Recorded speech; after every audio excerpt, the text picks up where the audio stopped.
Hey everybody, what's up? It's Joel, aka The Daily Guru, and it's time for another edition of Something Old, Something New.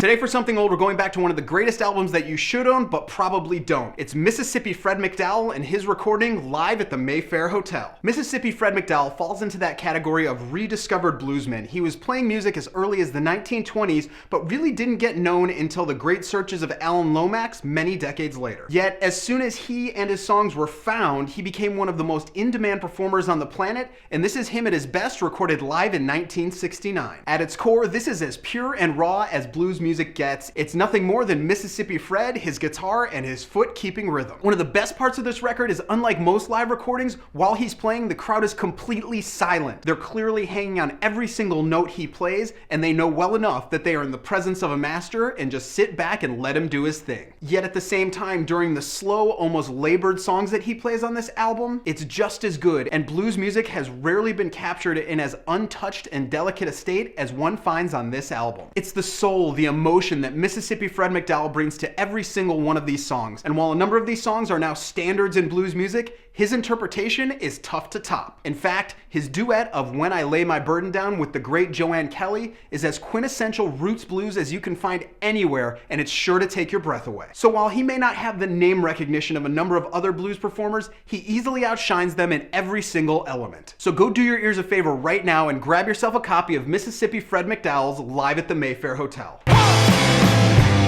Okay, today for something new, we're going to check out the group calling themselves The Internet and their record, Purple Naked Ladies. This album has been out digitally for almost a month, but the physical copies will be in stores later this week, so here's the rundown. The bouncing, almost spacey electronic groove of this album gets started right away, and you can hear the heavy influences from everything from electronica to funk to soul to hip-hop, and they come together in a very interesting way. The sounds are definitely upbeat, they're definitely engaging, and the music has a lot of movement, and they're able to do this without panning, which makes it pretty cool. These songs represent good fusions of electronica and hip-hop. They're not quite trip-hop, they're not quite ambient, and it's this lack of clear direction that ultimately prevents this record from being something great. There's a number of vocalists you can find on this album, and their styles range from hip-hop to spoken word, to soul, to just odd R&B, and a lot of the time these vocals are a bit too jarring and they're more bothersome than they are smoothly working with the music. In fact, it's the vocals throughout the record that may be the album's biggest miss. Don't get me wrong, there are fantastic beats and sonic textures all throughout this record,